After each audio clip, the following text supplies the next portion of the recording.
சின்ன வெங்காயத்தில் ப்ரிசர்வேட்டிவ் எதுவுமே சேர்க்காமல் ஒரு தொக்கு செய்து பார்க்கலாம். தொக்கு ஊறுகாயெல்லாம் செய்யும்போது நல்லெண்ணெய் சேர்த்து செய்தால் நல்லாயிருக்கும். நான் இன்றைக்கி அரை கப் அளவுக்கு நல்லெண்ணெய் சேர்க்குறேன். 120 ml.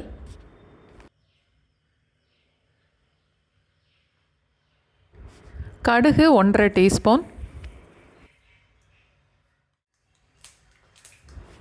வெந்தயம் அரை டீஸ்பூன், 4 இல்லை 5 மிளகாய் வத்தல், ஒரு கை நிறையா கருவேப்பிலை,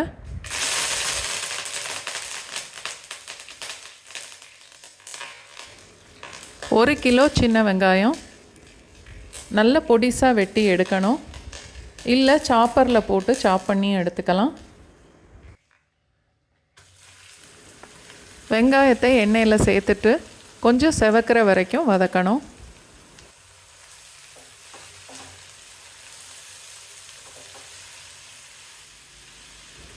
மூணு டேபிள் ஸ்பூன் அளவுக்கு உப்பு எடுத்து வச்சுருக்கேன். அதில் பாதி அளவை வெங்காயத்தோடு சேர்த்துடலாம்.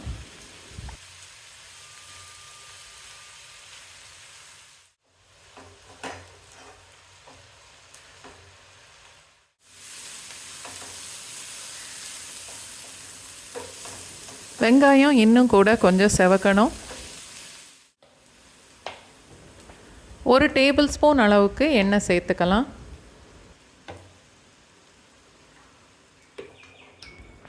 வெங்காயம் இந்த அளவுக்கு செவந்து வந்தால் போதும். 4 டேபிள் ஸ்பூன் அளவுக்கு மிளகாத்தூள். டேஸ்ட்டுக்கு தேவையான அளவுக்கு கொஞ்சம் கூட்டி குறைச்சிக்கலாம். மிச்சம் உள்ள உப்பு,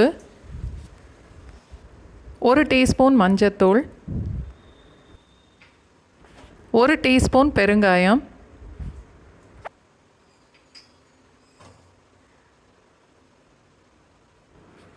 நூற்றம்பது கிராம் புளி கொஞ்ச நேரம் ஊற வச்சுட்டு நல்லா கெட்டியாக கரைச்சி வச்சுருக்கேன்.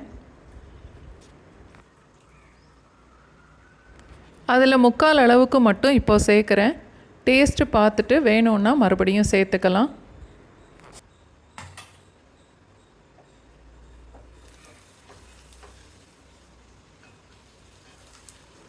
எல்லாத்தையும் சேர்த்து நல்லா கலந்துட்டு 1.5 கப் அளவுக்கு தண்ணியும் சேர்த்துட்டு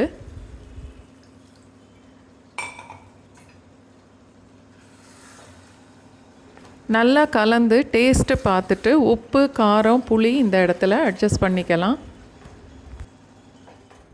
ஃபஸ்ட்டு 3 டேபிள் ஸ்பூன் அளவுக்கு உப்பு சேர்த்துருக்கேன். இப்போது இன்னும் 1 டீஸ்பூன் கூட சேர்க்குறேன். மிச்சம் உள்ள புளியும் சேர்த்துடலாம்.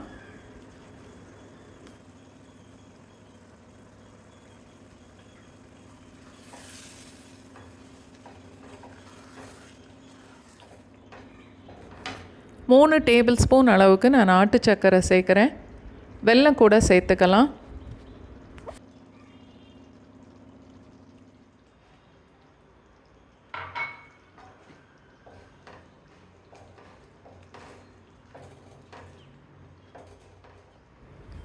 மூடி போட்டு கொதிக்க விடணும்.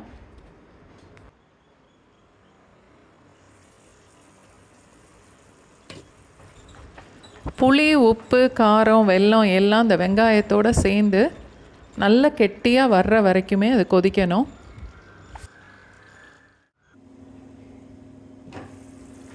அடிக்கடி கிளறி விட்டு மூடி வச்சிடணும்.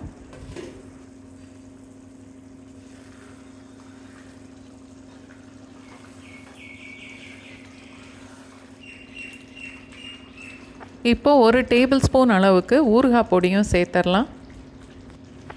ஊறுகாய் பொடி செய்கிறதுக்கு 4 டேபிள் ஸ்பூன் கடுகு, 2 டேபிள் ஸ்பூன் சீரகம், 1 டேபிள் ஸ்பூன் வெந்தயம் எல்லாத்தையும் சேர்த்து எண்ணெய் இல்லாமல் நல்லா வறுத்துட்டு மிக்சியில் போட்டு பொடி பண்ணி வச்சுக்கலாம்.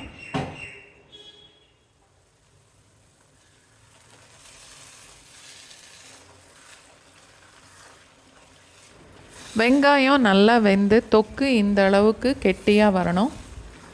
இப்போது அடுப்பை ஆஃப் பண்ணிடலாம்.